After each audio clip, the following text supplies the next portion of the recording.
Imagine that this folder is a dimensional plane. Now, assuming that it is no height and no depth, what would this mean? It would mean that it's a one-dimensional world.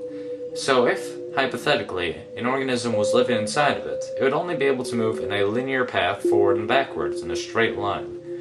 Now, if we go to the second dimension, we have two dimensions. We have width and we have length. So hypothetically, if an organism lived inside of here, then it would be able to move up, down, left, right, and anywhere else in between. And a two-dimensional world is comprised of an infinite series of one-dimensional worlds stacked upon each other.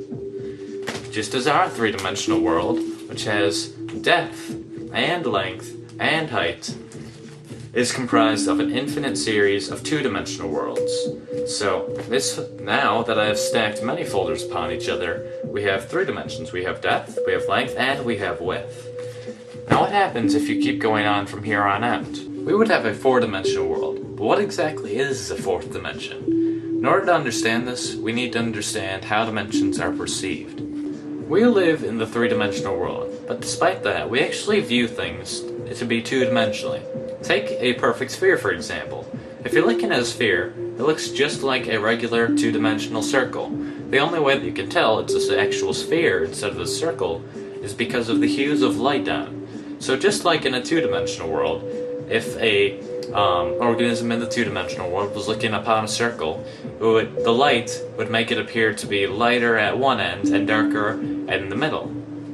Also, if an object is moving closer and farther away from you, you don't actually perceive that it's getting closer and farther away. You see that it's getting smaller or larger, and then you assume that it's getting either farther away or closer. But let's say that an object was to grow in perfect equilibrium, so that it was growing at the same speed that it was shrinking as you move it farther away. Then you would not be able to tell, without any lights or if there were details on the object, that it's moving or growing at all. You may have assumed that since we perceive things to be in two dimensions, that a two-dimensional organism would see in one dimension. So, as we're watching this rubber band expand as it moves farther away from this little organism in the two-dimensional world, it does not actually perceive anything is happening to it because it's growing at the same speed that it's moving farther away. But since we can actually see it from the three-dimensional world and perceive things to be in two dimensions, we can see things for how they actually are. The reason that the two-dimensional organism doesn't see things the way they really are is because the two-dimensional organism sees things in one dimension, just how we, three-dimensional creatures, see things in two dimensions.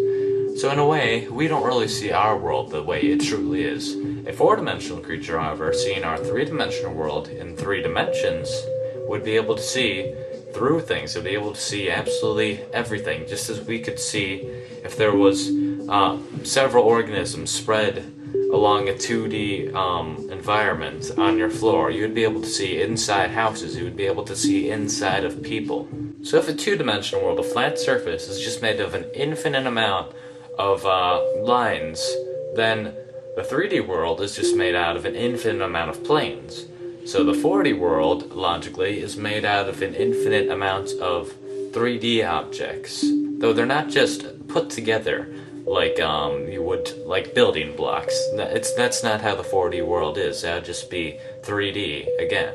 So in order to understand this, we need to understand the logical progression of mathematics in our world.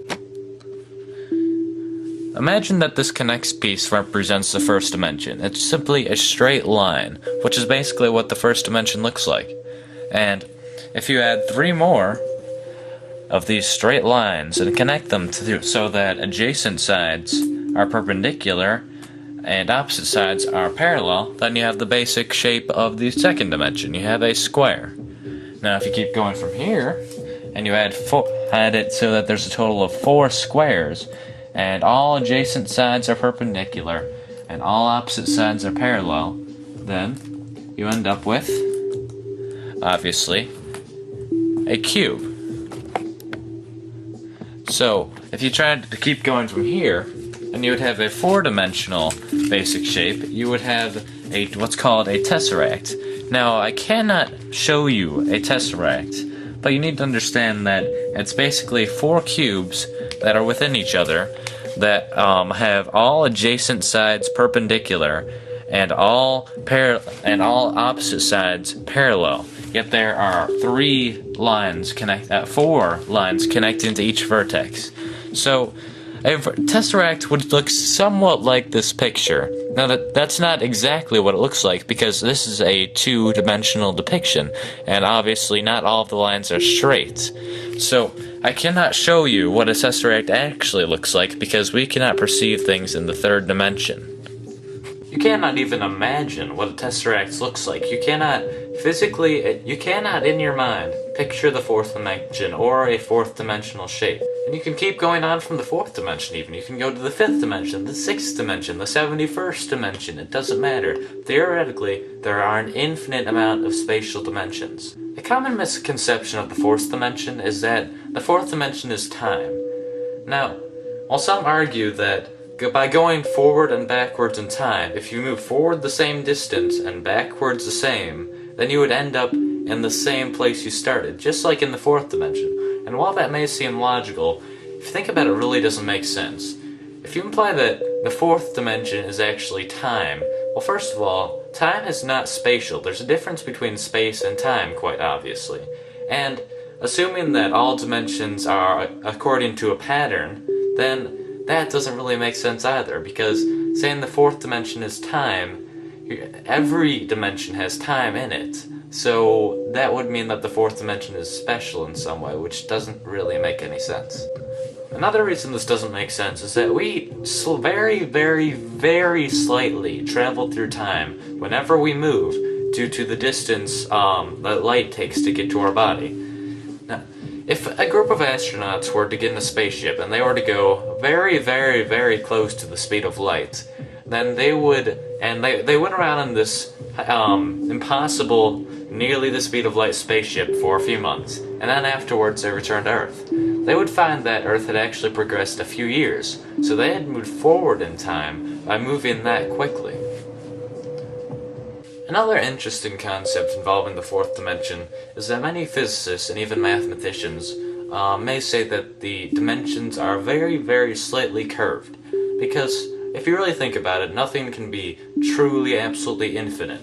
So imagine that the 1st dimension, the line, is just very, very slightly curved, so that after a very long time, it will end up creating a circle.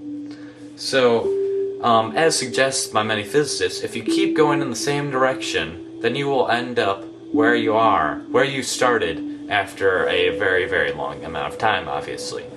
And the same thing would happen to the 2nd dimension. If it's just a square, and then you extend it very, very slightly in a curve, then it will eventually make a sphere. And the same thing happens in our dimension, except it will form a very, very slightly curved 3rd dimension, which will form a 4-dimensional universe, basically.